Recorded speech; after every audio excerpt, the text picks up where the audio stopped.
Hi, everyone. Thank you for being here with us today. Our presentation is a cultural competence training for mental health and social service professionals, grounded in cultural psychology and focused on real-world practice. We wanted to move beyond just definitions and instead create something that reflects kinds of interactions we professionals actually use when working with diverse communities. Culture shows in communication, decision-making, family roles, help-seeking behaviors, and even how people express distress. Our goal with this training is to help professionals recognize those differences, reflect on their own assumptions, and respond in ways that are respectful, effective, and culturally informed. Before we dive into the content, we wanted to start by getting a sense of who's in the room. This is a brief survey we'd use just meant to help understand the range of experiences, backgrounds, and perspectives everyone brings into the space. Cultural competence starts with awareness, not just of others, but of ourselves. So the survey is designed to set that tone early and reminds us that everyone's starting point is different, and that's okay.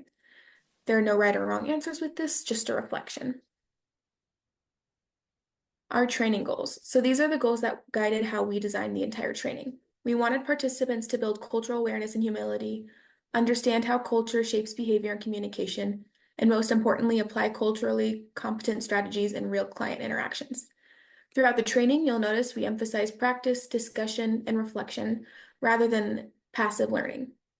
The for this is to feel relevant and usable, not abstract, so participants can walk away with tools they can actually apply in their professional roles.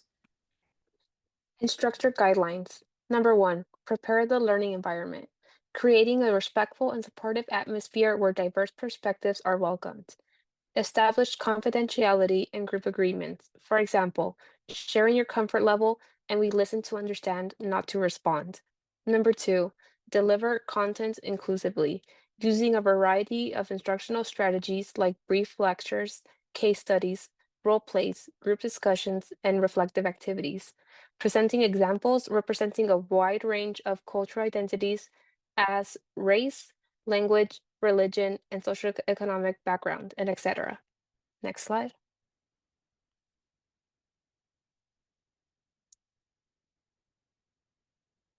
Now, this is an example of how we want our professionals to provide the environment for our participants where they can feel comfortable and immersed in the activities and providing of many papers or booklets where they can learn much more during the culture and the information that we are providing them.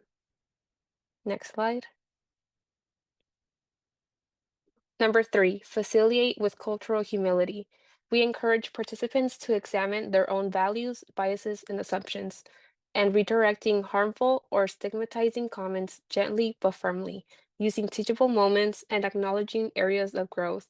Number four, encourage critical thinking. Ask open-ended questions that promote deeper reflection, such as, are you actively seeking out different perspectives or staying in your comfort zone? And guiding participants to connect concepts to their clinical practices. These are examples of brochures that professionals could be providing their participants to enlighten them on prejudice and how to judge and come into the intervention with an open mind. Next slide. Finally, we have number five, support skill application, using realistic clinical scenarios to help participants participate culturally responsive communication, also provide constructive strength-based feedback and after activities. Number six, monitor participant engagement, checking for understanding frequently with polls, Q&As, or small group discussions. And lastly, number seven, evaluate, offer pre and post training assessments or reflection, offering cultural audit tools. Next slide. Some of our audit tools require booklets or information more on cultural competences, practice stages, or client systems, as well as Q&As/polls that our participants will be taking during the intervention. Now we'll be moving on to our learning modules for mental health professionals surrounding cultural competence. The first module we will start with are cultural concepts and theories. The concepts I will discuss are concepts we want you to understand in order to better accommodate to clients you are helping. First, we have cultural humility. Cultural humility is the act of knowing your own biases when it comes to other cultures and your own, but still being understanding and respectful of others' cultures. An example of this: you are the worker and you come from a Western culture. Your client is from a non Western culture, and for this example, we'll say Asia. You are individualistic while they are collectivistic.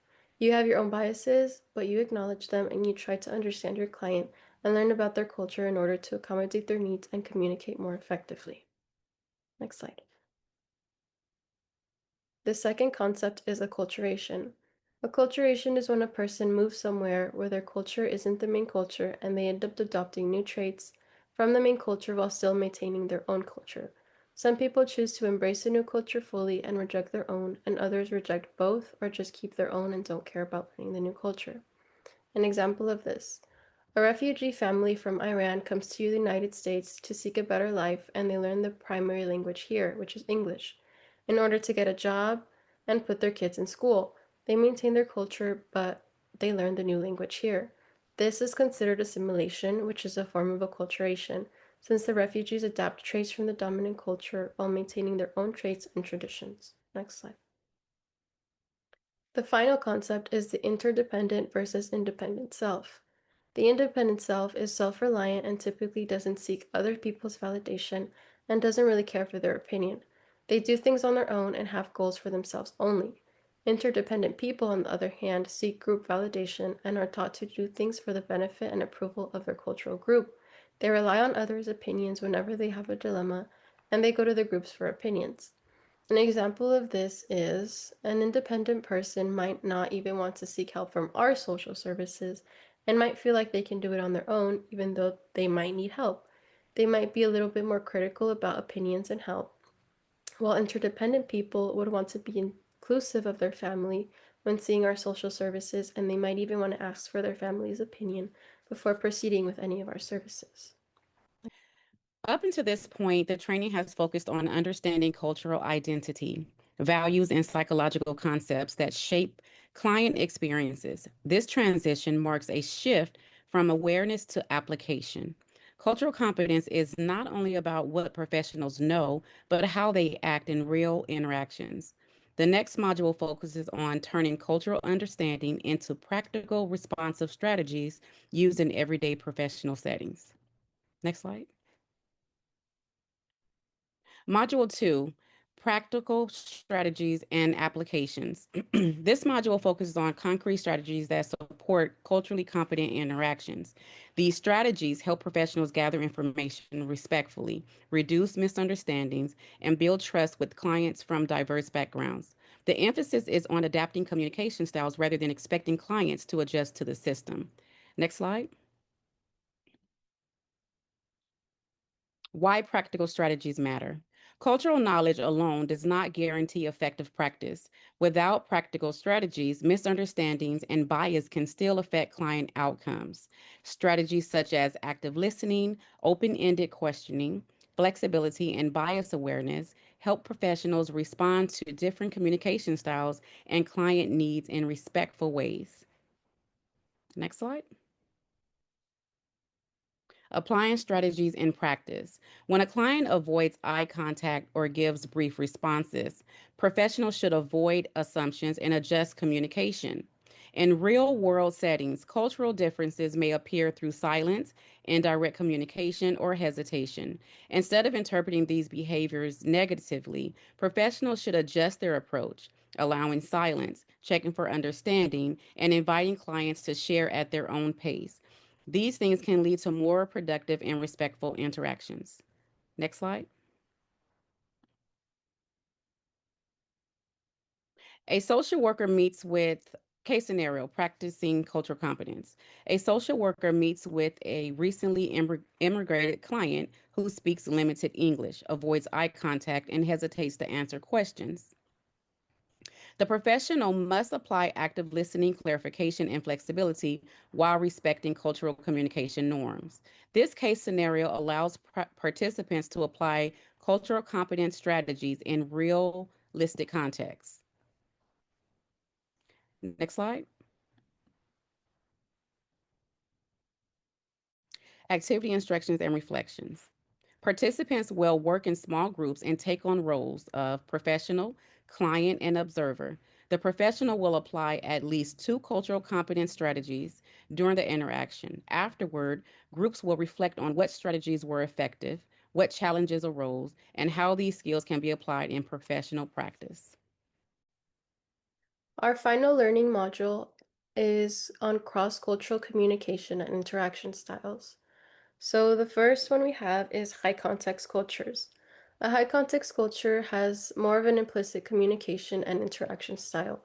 They rely heavily on the context of the situation as well as nonverbal cues like the tone of voice and facial expressions and gestures.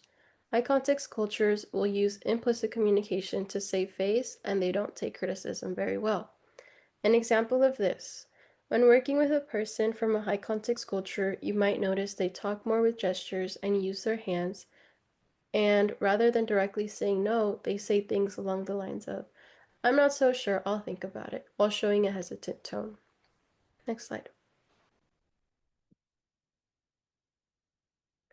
There is also low context cultures. A low context culture, they are usually more direct in the way they communicate and interact. They will tell you no or yes straight up, and they won't beat around the bush. They don't care to save face, and they value criticism as well as they criticize others. An example: when working with a person from a low context culture, you might bring up ideas or solutions, and they might not agree and blatantly tell you no and criticize that idea. Finalize activities and assessment. To effectively master cultural competency, a cornerstone of ethical and effective social work practice, an experiential hands-on learning activity is recommended. The following framework has been designed to have an structured learning experience. Number one, group formation and identity assignment. Number two, the social worker dynamic. And number three, conflict scenarios.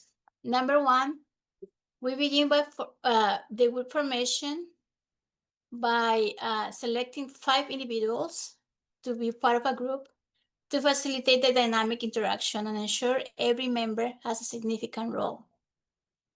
The identity assignment will be done with each member within the client group. They will be assigned a specific detailed identity profile designed to represent distinct and potentially conflicting cultural, socioeconomic, ethnic, linguistic, and religious backgrounds. There are 4 role play choices. 5. Caucasian. Number 1 is Caucasian, single mother of 2 children. She doesn't work. She's a Christian. Needs help with welfare application for her children, housing assistance, and SNAP benefits. Number 2, a Black mother with 5 kids. The children are from age 12 to 19. She's a widow, working 2 jobs. She is from a Muslim religion and needs help with getting support to find affordable housing for her family. Number 3 is a Hispanic married man, no children, working in construction. He only speaks Spanish and needs help to fill out documents to access healthcare for him and his wife. And the last one is a Caucasian teenager living in the streets that needs help to find a job and shelter in the city. Her family is in the East Coast. Next slide, please. Our second part of the activity is choosing the social working dynamic, developing the social working dynamic. And to do that, we must assign the role of a social worker. It can be done by the facilitators, or if the situation requires, can be done by the participants. There is a specific profile that we have to put in place. The social worker will have a defined set of professional standards, cultural values, and norms that represent the dominant culture. The profile must include a set of potential biases, such as assumptions about family dynamics, communication expectations, meaning that he only speaks English, a bias toward direct, linear communication and formal language, which might inadvertently dismiss or misunderstand communication styles that are indirect, relational, or rely heavily on nonverbal cues. Views of self-sufficiency, a bias that overemphasizes rapid self-sufficiency or individualistic solutions, potentially failing to account for systemic barriers, intergenerational poverty, or collective cultural approaches to problem solving. Next slide, please. And finally, we have our phase number 3, that is the conflict scenarios and learning cultural humility.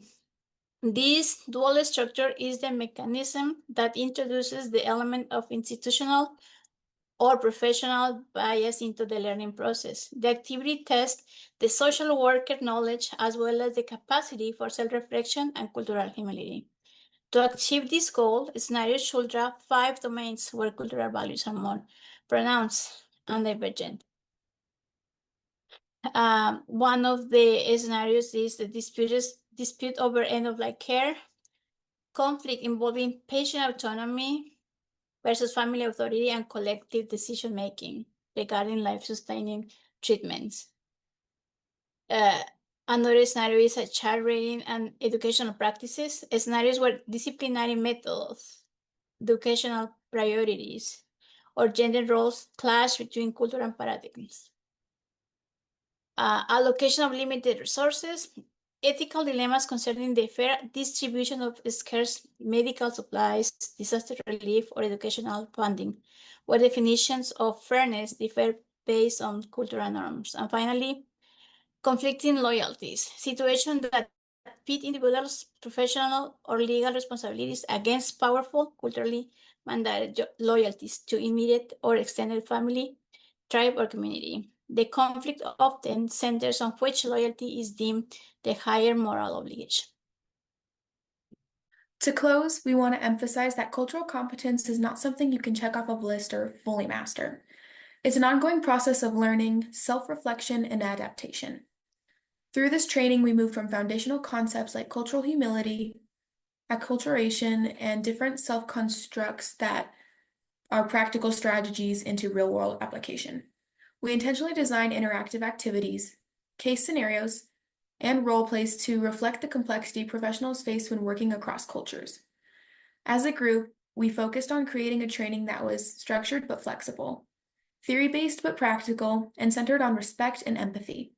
Each module builds on the last to show how awareness leads into action and how thoughtful communication can strengthen professional-client relationships. Ultimately, our hope is that this training encourages professionals to pause, reflect, and approach each client with curiosity rather than assumption. Small shifts in awareness and communication can make a meaningful difference in creating more equitable and culturally responsive care. And these are our sources that we used.